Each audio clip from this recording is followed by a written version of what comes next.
could swallow a little. But after 4 or 5 days, it destroyed their intestines, and they died. After eating all the grass roots and tree bark, they ate the earth.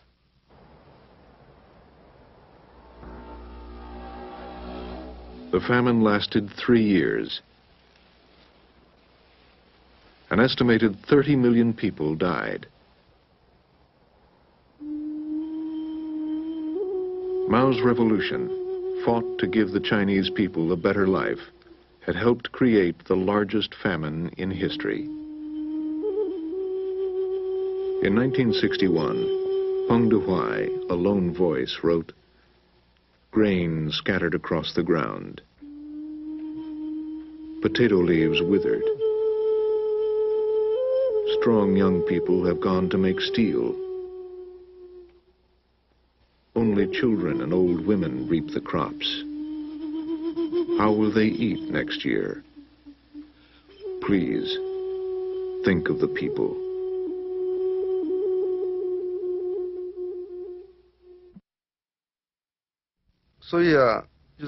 A campaign called Remember the Bitter Past and Think of the Sweet Present was launched.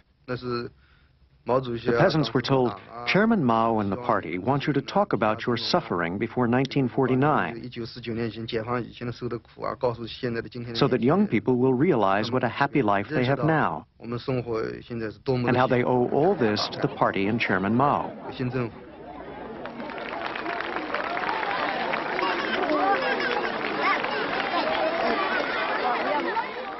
The peasants started to talk about the bitter past. Then they forgot that they were supposed to be talking about the old society before 1949. They got carried away and talked about the famine of the last 3 years. They cried and cried. The officials were scared to death. It was as if the peasants were blaming the Communist Party and Chairman Mao. They said, "Grandma Zhang, Grandpa, you can't talk like this." The peasants said, "Why not? So many in our families died.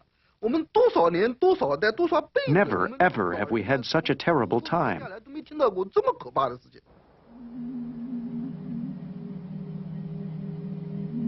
In China, between 1959 and 1961, an estimated 30 million people died of hunger.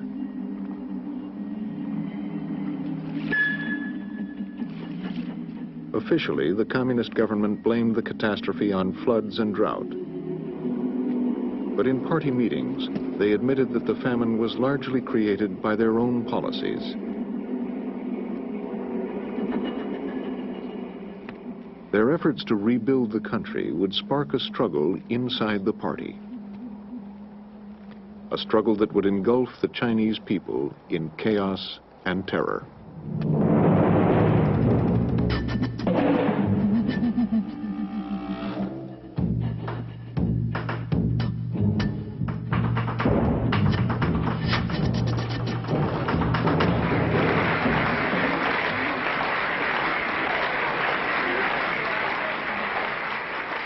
Mao Zedong was the head of the Communist Party, the man who had instigated the disastrous policies of the Great Leap Forward. But no one would ever dare hold him responsible. Mao's reputation remained untarnished.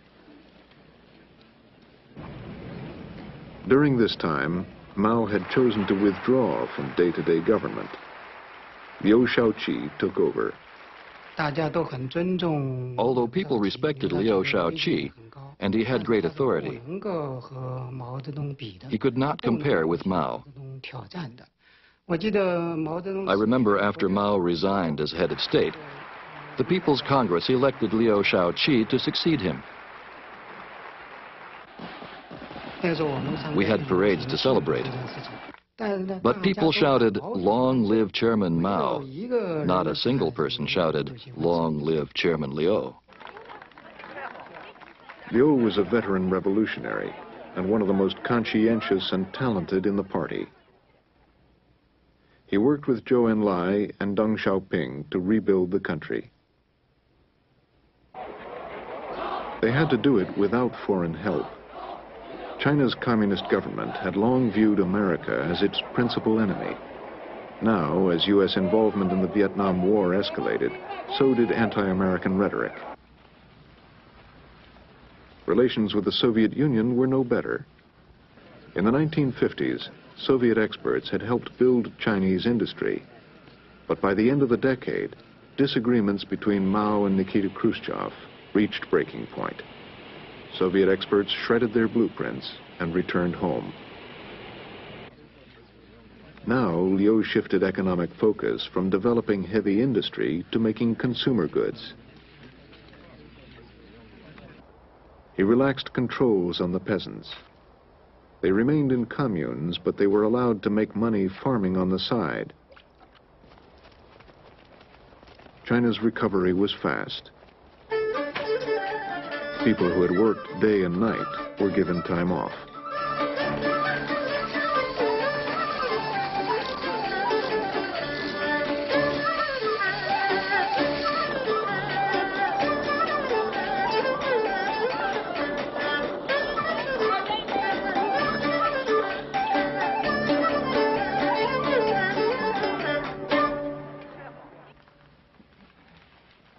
The early 1960s were quiet years for Mao. He studied political economy.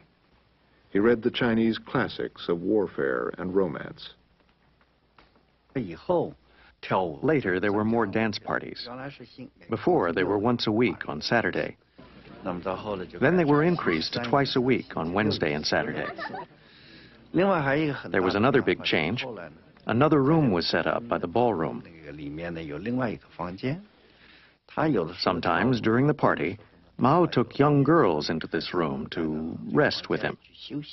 He would rest for an hour or so. I think Mao got great pleasure from these parties. By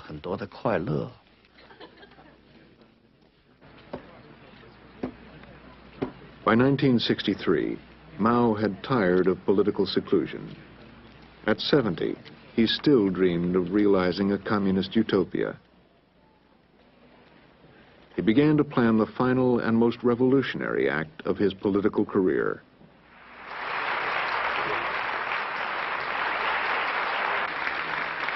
Minister of Defense Lin Biao became his strongest ally.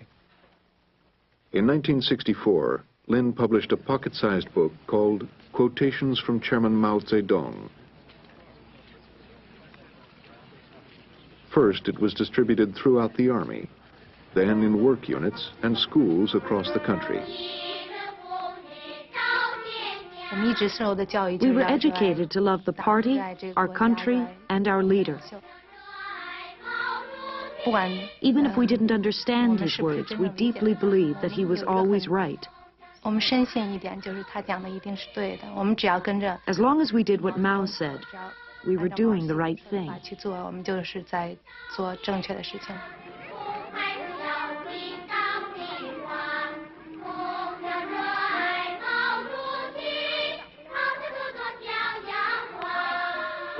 My teachers taught me that Chairman Mao was the great savior of China,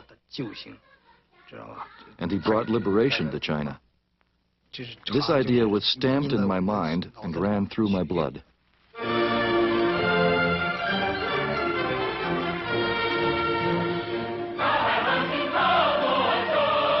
The cult of Mao soon elevated him to the stature of a living god, all-powerful but remote.